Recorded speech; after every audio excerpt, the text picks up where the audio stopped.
Okay, I sincerely hope that the Streamlabs is finally letting me stream. I don't know if there's anyone currently in the chat room so far, but in case there is, hello. Hi. My name is Professor Chimp. We are starting off today with the very first live stream for 2026. I think that I haven't streamed on YouTube in about a year. I think the last time I had a stream was like towards the beginning of 2024 actually. It's been a very long time. Uh right now I'm trying to see if there is a way for me to look at chats in different locations. So in the past I would only stream on YouTube, and that's it. I've never really touched Twitch. I think the last time I looked at Twitch was... Oh my god, this is going to be a throwback reference. The last time I actively used my Twitch account was way back in the day when Twitch Plays Pokemon had just started. And I was in high school at the time, and I remember people talking about, oh man, a bunch of people in the chat room are trying to play Pokemon, and it's like going horribly wrong. They're starting whole religions about these Pokemon. You should totally check it out. And that's the last time I used Twitch actively. That was like, what, 2011? That's probably older than most of you here. And after that, I think... Wait, no, hold on. I did touch Twitch one more time, but that was because in my university, I had to do streams not for myself, but for my university's gaming club, because we had a game dev organization, and I was in charge of some of the directing events. So I would also host live streams on their Twitch channel. Okay, so that was like 2018, 2019. But besides that, yeah, no, it's been a very long time since I used Twitch for anything. But right now, for 2026, I wanted to take a dive into streaming more seriously. And so I got an account with Streamlabs so that I could dual stream both on Twitch and on YouTube. I spent the last, like, almost 2 hours trying to figure things out. I've been actually turning on the stream multiple times and turning it off because for some reason it would not connect to YouTube. It would let me stream on Twitch without any issues, but anytime I tried to connect to YouTube, it would just shit itself and just say error, 404 error. But thankfully I was able to do the classic unlink account, turn it off, turn it back on again, and it worked out now. I think the only thing that's not showing up for some reason is specifically my live chat. That's the one thing that for some reason it's not showing up. I couldn't tell you why it's like this. It's just the way it is. Sorry. But I think I'll live with that. I'll troubleshoot that another day. For now, I see... Oh, okay, we have some people here. Auditech, thank you for coming. Welcome to the chat. I see Mr. Godly Nipple Hair. He's in the chat. Thanks for coming over. Everything Enthusiast, hello, Bing Bong. Welcome to the stream. I hope you guys can hear me. I hope everyone can hear me just fine. I have some background music. But in case it's too loud, just let me know. Or if my mic is too loud, please let me know. Yeah, no, I just hope you guys can hear me. Can you guys hear me?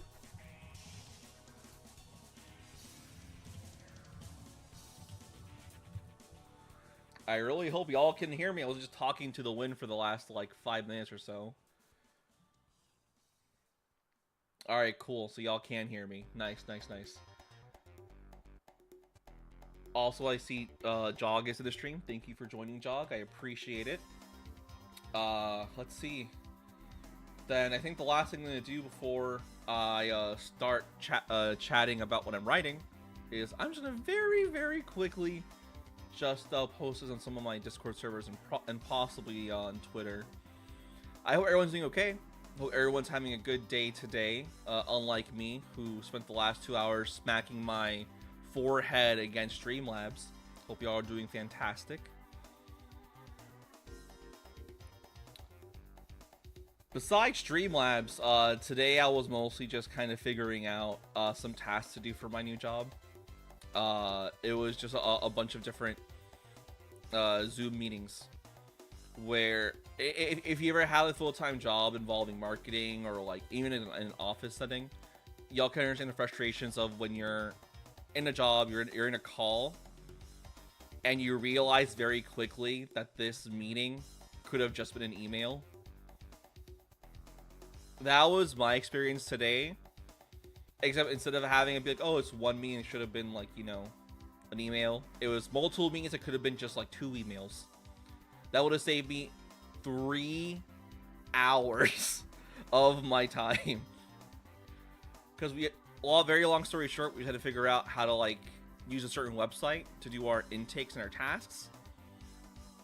I think out of that 3-hour discussion, I think there was only 10 to 15 minutes that I thought we really needed to figure out how to log into that site and navigate it and how it works.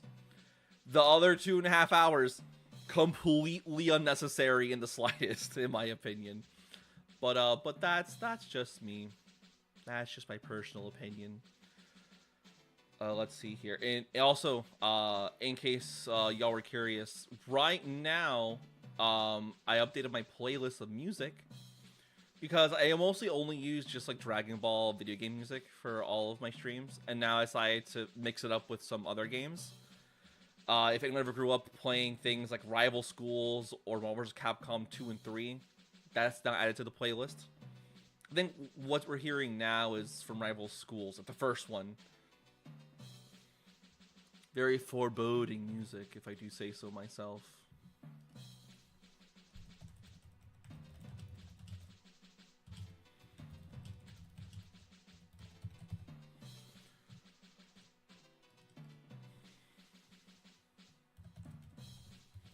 Okay, just giving you a few seconds more.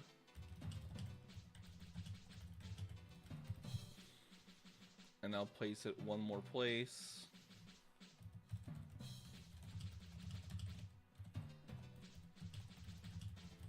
Alright, Poggies. Okay. It's good by me. More people here. Electric Skull, thank you for coming over. Silver Steve, welcome to the chat.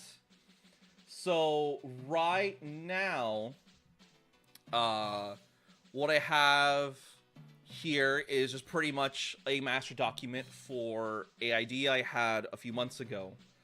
It's for specifically a Dragon Ball What If series about what if the Z movies happen in the future. And what I mean by that is that a lot of people I've seen over the years try and do this thing where they try to make the Z movies canon to the main Dragon Ball story, with mixed results, I think, to put it lightly. And I always want to do my own take on that idea, and I will work on that later this year, I believe, probably after I'm done with this one. But what I wanted to do first was specifically what if the Z movies happened in the future Trunks timeline. Actually, what inspired this idea in the first place was there's an artist on Twitter named Green Turret, fantastic artist, goated with the sauce. You all should follow him on Twitter. He draws a lot of Dragon Ball art, and he specifically drew a fake promo poster of the Cooler's Revenge movie, but with Gohan as the main character, but future Gohan. So when he's like still a young teen as a Super Saiyan. Let's see. Charo is here. Thank you, Charo. Welcome to the stream. Make you Bojack. Yeah. So for some of the, if you look at the little side corner, I gave each of the movies a name.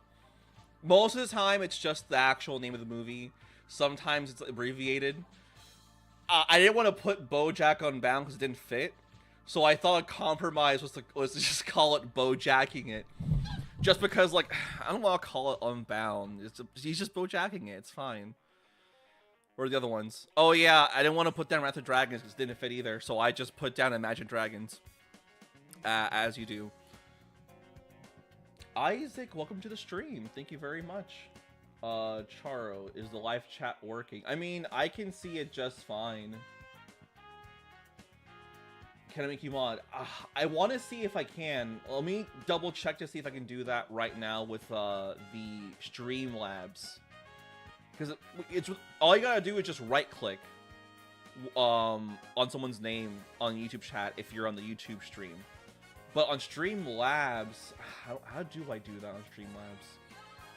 I might have to, after the stream is over, go ahead and give you mod permissions outside the stream when it's over, Mr. Nipple Hair. Me when I bow the jack until honestly, it happens to the best of us.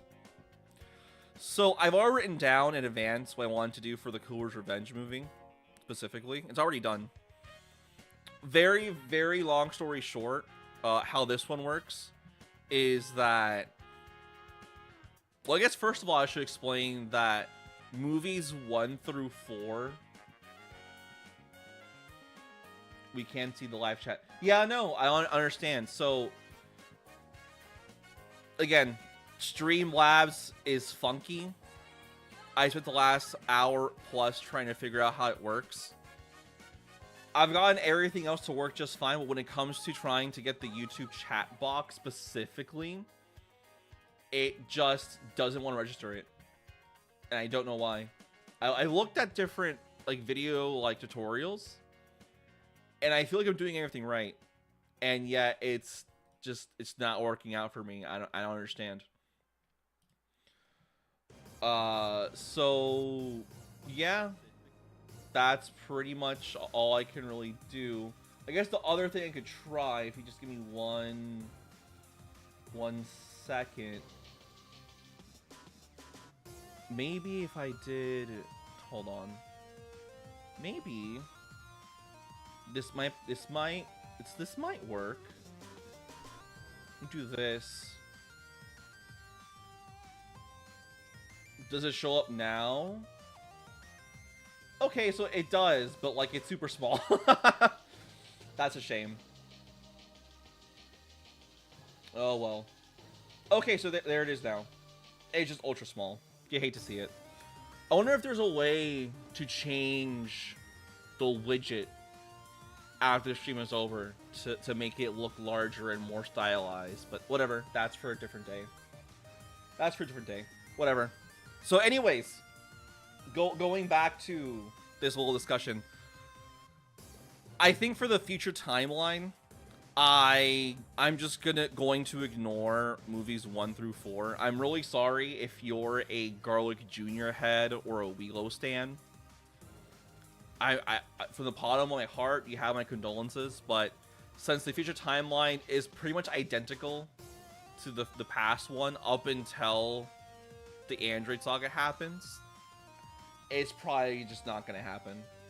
Either that, or the funnier thing is just to say, oh yeah, movies 1 through 4 happen, but it changes nothing.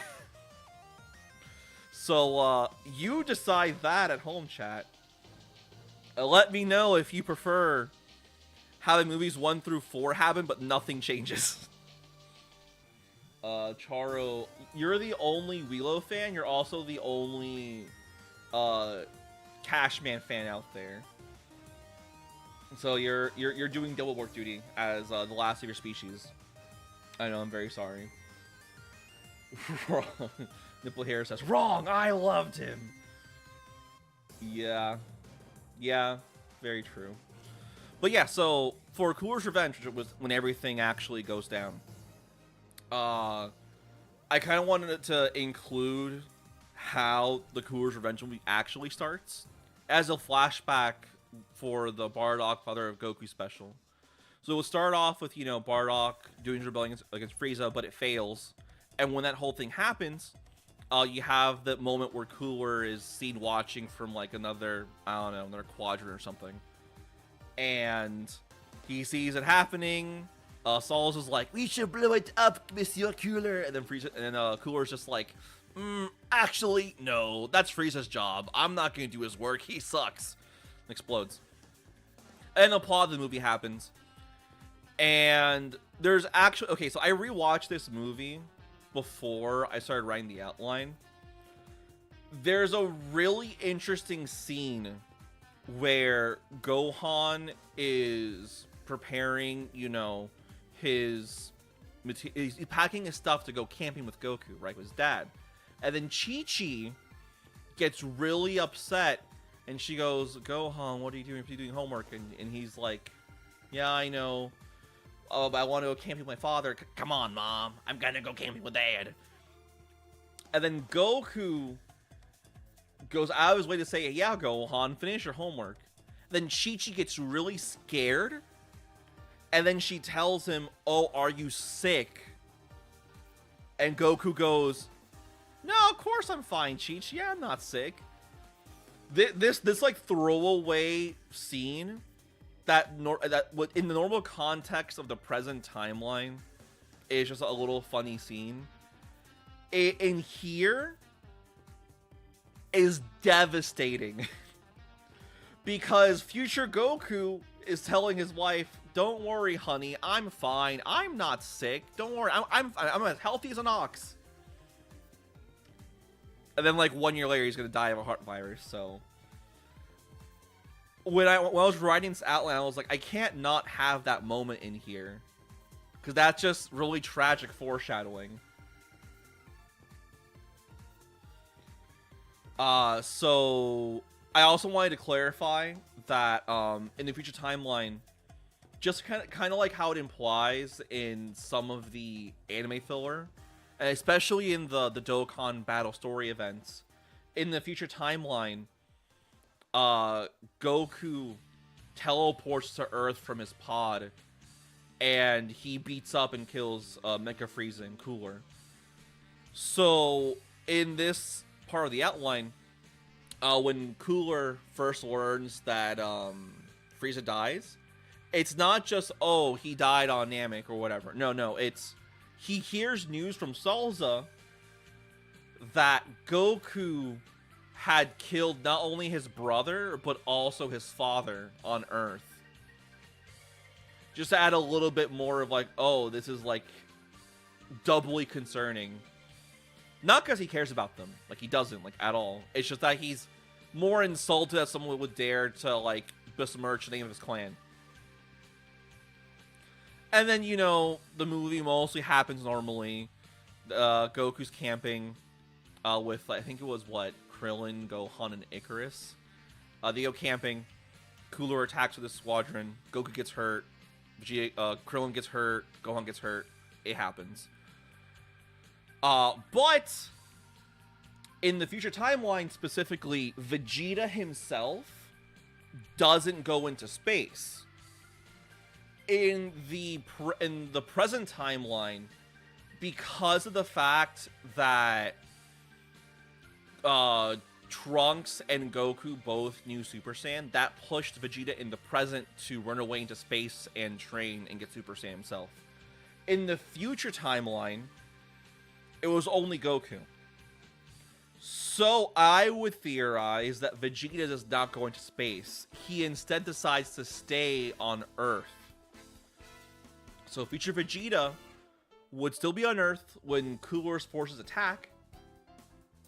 And when that happens, so it's transitioned to a scene at night where Goku is hurt. The Z-Fighters are hiding while Cooler's armored squadron is going around the forest at night trying to find them. And then it cuts to the morning and they couldn't find them. Well, here in this outline, we have it so that Vegeta shows up at night. He recognizes the armored squadron and asks why they're here.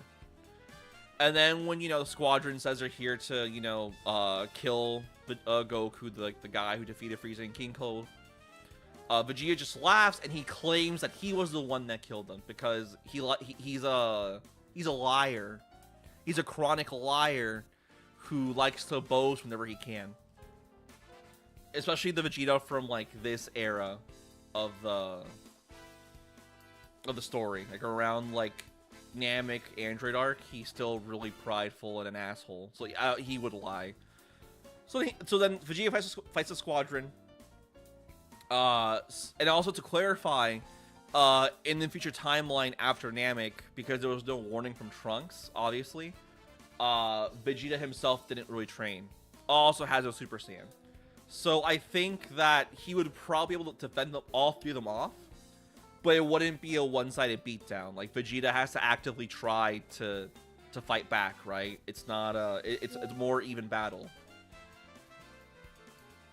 But yeah, to answer your question, Autotech. So Goku wouldn't detect for Frieza's ki. Well, okay, it's weird because Frieza is mechanical. But I think they mention in the manga that like Mecha Frieza gave off a key signature, even though he's like not completely organic anymore.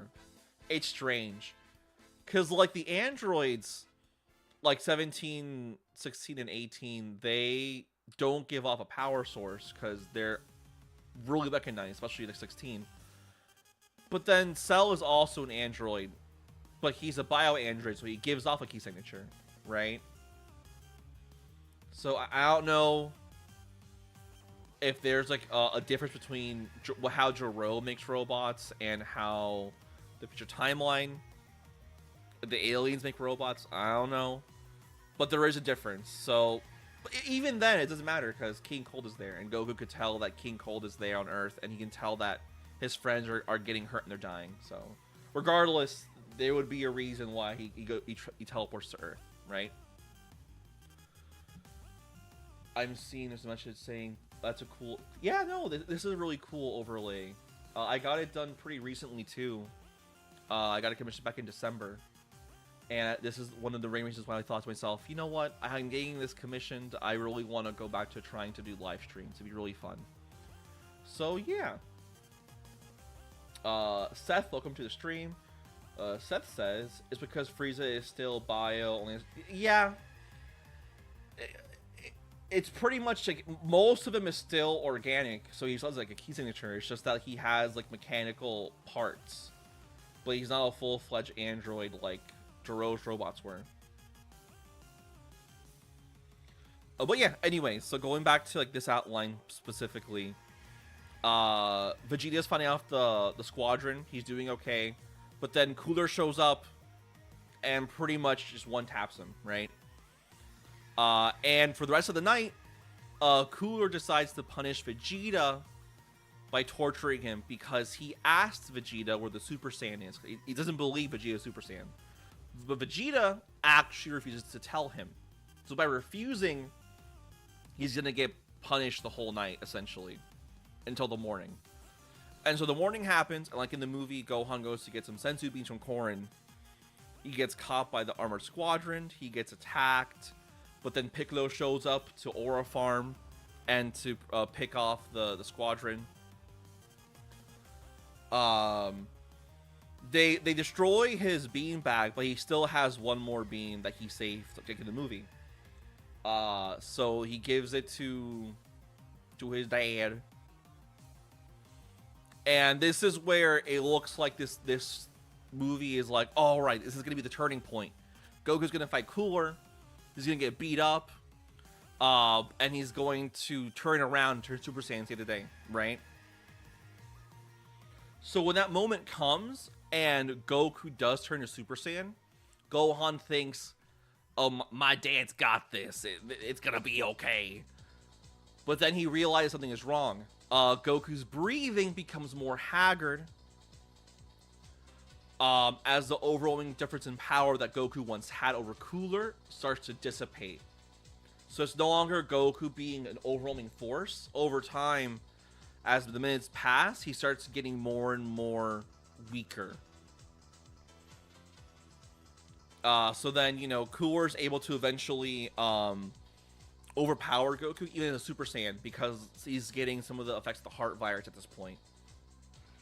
He falls out of Super Saiyan, and Cooler's like, "Oh, that was a Super Saiyan? Pff, that was nothing. What a weakling. What an insignificant runt. That was nothing." And Vegeta tries to help out, even though he is really injured, and so is Piccolo. But the efforts are wasted, right? The Z Fighters are mostly defeated now. Cooler's gonna blow up the planet, leave everything behind. And Gohan sees Piccolo, Goku, and Vegeta like they're really, really hurting. He feels this rage bubbling up inside of him, right? He tries to stand up to Cooler, but he still gets knocked around. Like he's getting there, right? He has a bit of a rage boost, but it's not enough to actually overpower Cooler.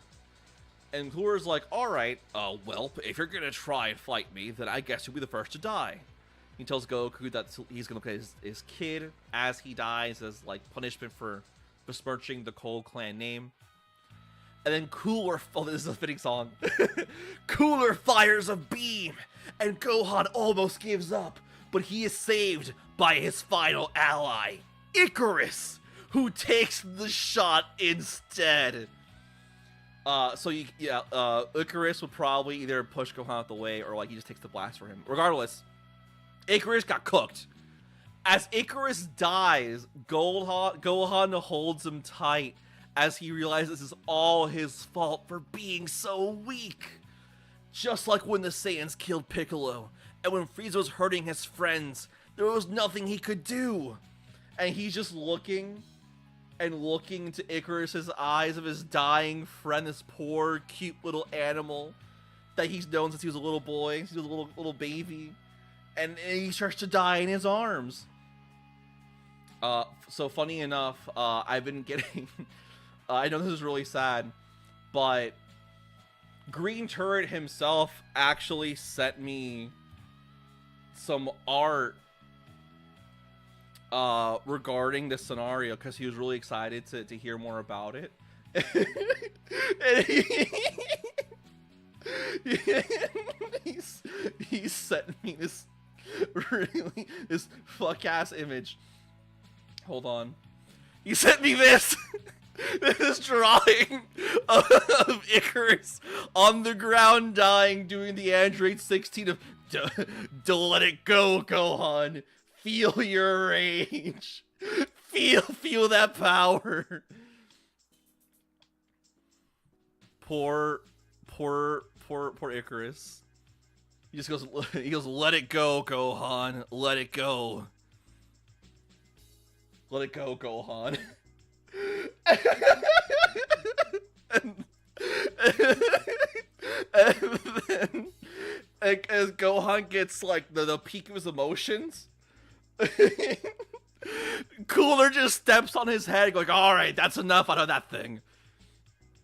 Just steps on poor Icarus because he's an asshole. Doesn't care about animals. He's a jerk like that. And this is the point of no return. This is the point where Gohan does indeed turn Super Saiyan.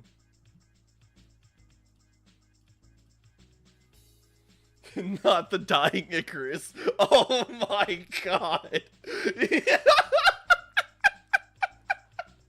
I'm telling you. It's the future timeline. You can't have nice things. You can't have shit in the future timeline, okay? It's contractually obligated. Mr. Piccolo, get down. Get down, Mr. President.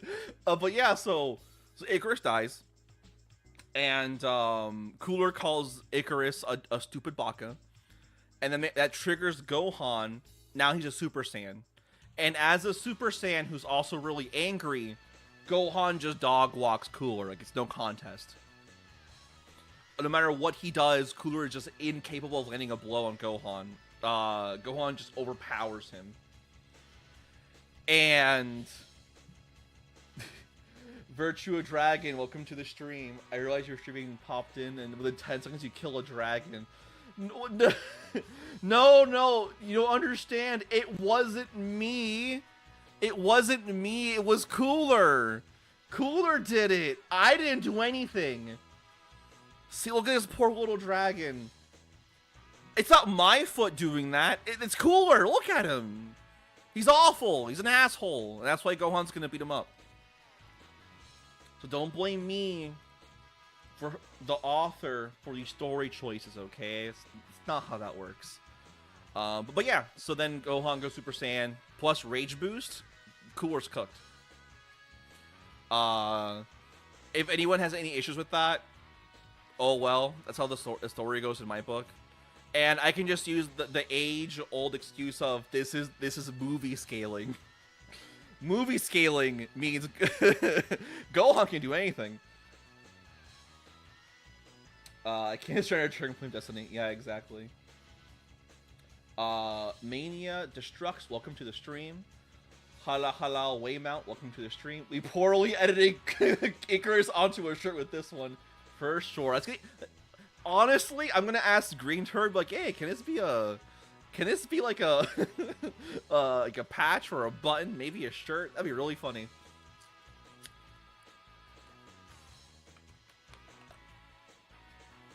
Autotech says, I got a question. You know how Z Fires gave Goku the energy to get strong enough to fight Broly? Goku gave Super Saiyan energy to that dying bird. Is the bird stronger than Frieza?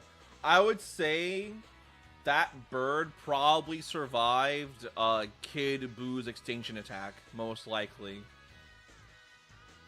If there's random ass animals on Earth, like a giant snake that could like defeat Super Saiyan Goten, anything is possible. I hope every movie has a sad death blow of Icarus's death in Metal Cooler. Lamau. Is this your fan fiction? Correct! Dragon Ball What Ifs are just fan fiction. Don't let anyone tell you any differently. If anyone online claims that Dragon Ball What Ifs are not fan fiction, they're delusional. But yeah, so Gohan beats up Cooler real badly. Cooler's like, alright, I'm getting tired of getting beat up by a kid. I'm gonna destroy the planet. Throws down the supernova. Gohan pushes it back with a full power Masenko. Pushes the supernova and Cooler out into space. Gets hit by the sun. And as Cooler's body starts to melt, he realizes that Gohan was a child of Goku, the Saiyan baby that escaped Planet Vegeta. The same baby he refused to kill because of his own pride.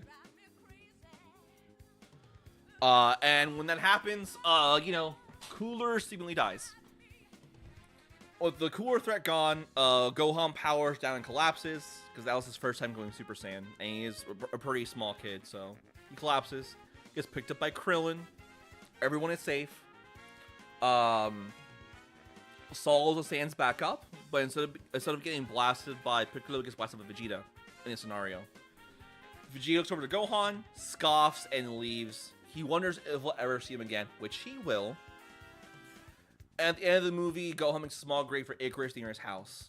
And Chi-Chi gives him... She cuts him some slack because his pet just died in front of his eyes. She's like, yeah, maybe I'm not gonna falter for that one. And Goku's still alive.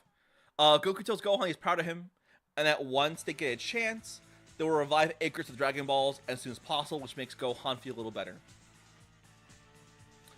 Gohan asks his dad if he feels any better, as Goku hesitates before answering that he does feel a lot better. Gohan accepts this answer, but he wonders if his dad was telling the truth. Spoiler alert, no, he wasn't. Because as Gohan and Chi-Chi go back inside the house, Goku briefly clutches his chest before looking up to the sky. The scene that pans out to reveal Cooler's body floating in space as it's overtaken by a massive machine. So yeah, that's the setup for Metal Cooler. So, with the way I'm kind of like trying to organize these movies to make it fit into a single timeline, Cooler's Revenge takes place within the first year after Mecha Frieza and King Cold go to Earth and die. It's after that period of time. And then Metal Cooler takes place either 1 year or several months after Cooler's Revenge. Okay? So I think I'll write it down. Takes place